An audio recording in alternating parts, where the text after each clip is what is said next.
अस्सलाम वालेकुम। मैं हूं फैसल तारड़। इस्लामाबाद में जी इस्तीफों का सिलसिला शुरू हो गया है। इस वक्त शहरी इक़्तिदार के अंदर बड़ी हलचल मची हुई है और वफाकी वज़रा में से सबसे बड़े वजीर का इस्तीफा आ चुका है। मोदी, भारतीय वज़ीर आज़म मोदी इस वक्त शदीद न सिर्फ परेशानी के अंदर है, बल्कि आप सादा लफ्जों में यह कह सकते हैं कि मोदी के परखच्चे उड़ चुके हैं, बेड़ा गर्क हो चुका है। मोदी की सियासत तो पाकिस्तान ने खत्म कर दी थी ना, राफेल तैयारे गिराने के बाद। अब मोदी की मैशत, मोदी का इक़्तिदार डोनाल्ड ट्रंप ने खत्म कर दिया है। फिर जनाब एक और तैयारा तबाह होने की खबर है, वजीर दिफा के मारे जाने की खबर है। ये किस मुल्क का वाकया है, क्या वाकया हुआ है, इस हवाले से भी इस वीडियो के अंदर हमने बात करनी है। Army chief field marshal Asim Munir के हवाले से भी एक बड़ी खबर मौसूल हुई है, वो भी इस वीडियो के अंदर आपके सामने रखनी है।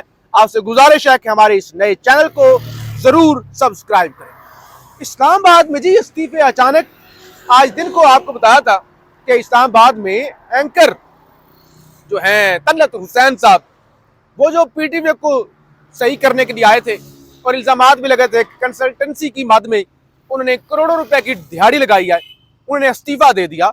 और फिर इस्लामाबाद के अंदर हलचल उस वक्त मची जब यह खबर आई कि ख्वाजा आसिफ, वफाकी वजीर दिफा, सियालकोट से, रिहाना डार से बड़ी भारी अक्सरियत से जीतने वाले ख्वाजा आसिफ साहब, उन्होंने इस्तीफा दे दिया है। अब पहले तो यकीन नहीं आया कि क्या यह खबर सच है या खबर झूठ है। अब इस बात की मुख्तलिफ सोर्सेस से तस्दीक होना शुरू हो गई है कि वजीर दिफा ख्वाजा आसिफ ने इस्तीफा दे दिया है। अब इस्तीफे का मामला क्या है? आप सोच रहे होंगे जमीर जाग गया होगा। वो कल जिस तरह से रिहाना डार को गिरफ्तार किया गया, जिस तरह से घसीटा गया रिहाना डार को, बूढ़ी खातून को, कौम की मां को, आप सोच रहे होंगे शायद उस वजह से वो शिकवा कर रही हूं कि नहीं नहीं, मेरे मुल्क की माओ बहनों बेटियों के साथ ऐसा नहीं होना चाहिए। ऐसी कोई बात नहीं। मामला क्या हुआ? मामला यह है कि सियालकोट के एडीसीआर हैं, एडीसीआर, उनकी हुई थी गिरफ्तारी और उनको एंटी करप्शन ने गिरफ्तार किया था करप्शन के इल्जाम में। जी हाँ, करप्शन के इल्जाम में। और 5 रोजा उनका जिस्मानी रिमांड मंजूर हो गया। अब जो ख्वाजा आसिफ ने इस्तीफा दिया है, तोकीर शाह जो कि प्रिंसिपल सेक्रेटरी हैं, उनको भेजा है कि या तो मेरा इस्तीफा मंजूर करें या फिर एडीसीआर को रिहा करवाएं। यानी करप्शन के इल्जामात लगे हैं, एंटी करप्शन ने गिरफ्तार किया है, तो ये नहीं कहते कि उनको अदालत में लेके जाएं, कहते हैं नहीं, या फिर मैं भी, अगर वो गिरफ्तार है तो फिर मैं भी इस्तीफा दे रहा हूं। वरना अब वजह क्या, एडीसीआर की इतनी मजबूरी क्या है? बंदा पूछे मजबूरी क्या है एक अफसर की खातर आपने इस्तीफा दिया? मजबूरी ये है कि एडीसीआर जो आम इंतखाबात हुए 8 फरवरी 2024 के, उसके अंदर रिटर्निंग अफसर थे। रिटर्निंग अफसर फॉर्म 47 वाला जो जुड़लू था ना, वो उन्होंने फेरा था, इसलिए उनकी मजबूरी है, तो अब इस्तीफा दे दिया गया है। दूसरी तरफ भारत कीजिए, भारत और खास तौर पर मोदी के सितारे गर्दश में है। जिस तरह से पाकिस्तान ने और पूरी दुनिया ने तस्लीम किया, रिपोर्ट्स आई, भारत को खुद बाद में तस्लीम करना पड़ा, वो तैयारे गिरने वाला राफेल वाला मामला, वो तो बड़ी हजीमत थी ना। भारतीय फौज ने कहा ना कि हम आइंदा नहीं लड़ेंगे। 250 भारतीय फौजी मारे गए। उन्होंने कहा आपने किसी को एक्सेप्ट तक नहीं किया, खराज तहसीन नहीं पेश किया। उन्होंने अपने मुल्क की खातिर जान कुर्बान की थी। S-400 के ऑपरेटर मारे गए, राफेल के पायलट मारे गए, आपने एक्नॉलेज नहीं किया, वो तो अलग बात थी। यानी बेड़ा गर्क हो गया मोदी की सियासत का। ऑपरेशन संदूर, ऑपरेशन संदूर, ऑपरेशन तंदूर बन गया, वो तो बेड़ा गर्क हो गया। अब मोदी ट्रंप पीछे पड़ा हुआ है। वो भाई हर रोज वो दूसरे दिन जिक्र कर देता है कि तैयारे गिर रहे थे, मैंने मुदाखलत की। कभी वो कहता है फलां बंदा इंडिया के साथ बिजनेस मत करे। अब जो बड़ा बम शेल है, जिसे कहते हैं बड़ा बम शेल, एटम बम, माशी तौर पे एटम बम आप कह लें, वो ये है कि ट्रंप की जानब से, अमेरिका की जानब से भारत पर 25% एक्स्ट्रा टैरिफ आयद कर दिया गया है। पहले कितना था? 25%, 25 और लगा दी, टोटल 50% टैरिफ भारत पर। तो भारत की तो कमर टूट गई, बेड़ा गर्क हो गया माशी तौर पर। 50% टैरिफ, और अमेरिका की जो तजारत है भारत के साथ, वो उसका हुजम एक बड़ा हुजम है। तो लिहाजा मोदी के सितारे गर्दश में है। अब वो ना रूस जोगा है ना अमेरिका जोगा है। अब अमेरिका को यह भी तकलीफ है, ये रूस से तेल क्यों खरीदते हैं भारत वाले। बहरहाल मोदी का यह क्रेडिट जरूर है कि मोदी अमेरिका के सामने डटा हुआ है।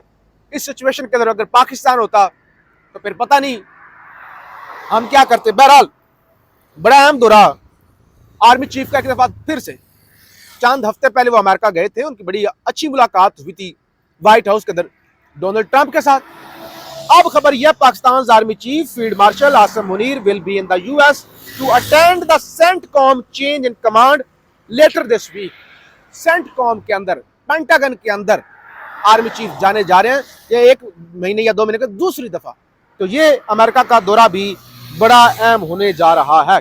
मरियम नवाज ने आज खिताब किया है, तनकीद की है पीटीआई के एहतजाज पर। कहती है पाकिस्तान की क़यादत अहल हाथों में है, तरक्की हो रही है, पुलिस गुज़श्ता रोज इंतजार करती रह गई, कोई एहतजाज करने नहीं आया। और दूसरी तरफ आज खान के साथ मुलाकातें हुई, अलीमा खान ने भी गुफ्तगू की, खान के वकील खालिद यूसुफ चौधरी ने भी गुफ्तगू की। कहते हैं इमरान खान को टीवी और किताबें फराहम करने का हुक्म दिया गया। बुशरा बीबी ने कहा अल्लाह ने हमें खड़ा रखा हुआ है, हम खड़े रहेंगे, बेटियों को मुझसे मिलने नहीं दिया जा रहा।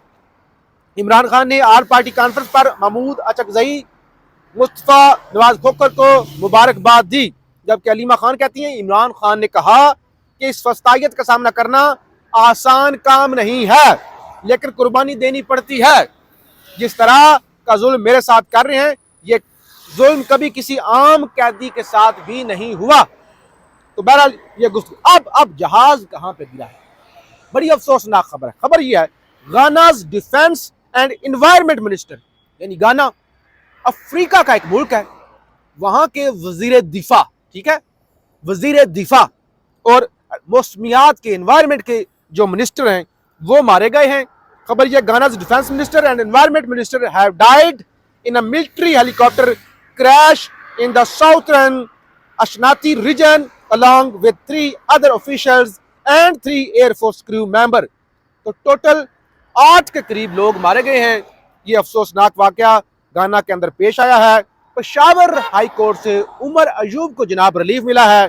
पेशावर हाई कोर्ट ने उमर अयूब के हल्के के हवाले से इलेक्शन कमीशन को मजीद इकदाम उठाने से रोक दिया, यानी उमर अयूब को सजा हो गई, फौरी तौर पर उन्हें नायल कर दिया गया। अब खबर यह है कि पेशावर हाई कोर्ट ने रिलीफ यही है कि ज़िमनी इलेक्शन करवाने से वहां पर रोक दिया गया है। तो ये जनाब सूरत हाल बनी हुई है। और दूसरी तरफ रूस और अमेरिका के दरमियान जंग के साए गहरे हो रहे थे। डोनाल्ड ट्रंप ने कह दिया था कि हम एटमी जंग लड़ने के लिए तैयार हैं। रशिया ने भी अपना एटमी एसेट्स एक्टिव कर दिए थे। अमेरिका ने न्यूक्लियर सबमरीन्स भेज दी थी। अब अमेरिका से खुसूसी तौर पर ट्रंप का एलची रूस पहुंचा है और उसकी प्यूटन के साथ मुलाकात हुई है। और बताया जा रहा है कि यह मुलाकात अगरचे बड़ी तल्ख थी, तल्ख जुमलों का तबादला हुआ, लेकिन इस मुलाकात के बाद कम से कम कुछ थोड़ा सा रिलीफ, जिसे कहते हैं जैसे चांस बन गया तीसरी आलमी जंग, फौरी तौर पे मामलात खराब हो रहे हैं। तो अब उम्मीद जाहिर की जा रही है कि कम से कम बातचीत का एक चैनल खुला है और इसमें अमेरिका को शिकस्त हुई है। अमेरिका ने अपना बंदा भेजा है ना बात करने के लिए, रूस से तो कोई नहीं गया। तो लिहाजा अमेरिका ने बड़क जरूर मारी थी, लेकिन उसके बाद खुद अपने बंदे भेज के फिर आप प्यूटन को कह रहे हैं कि हमने तो मजाक किया था, हमने तो ऐसे ही बड़क मार दी थी, आप सीरियस हो गए। बहरहाल हम आपको आलमी और कौमी मामलात के बारे से आगाह करते रहेंगे। पाकिस्तान जिंदाबाद।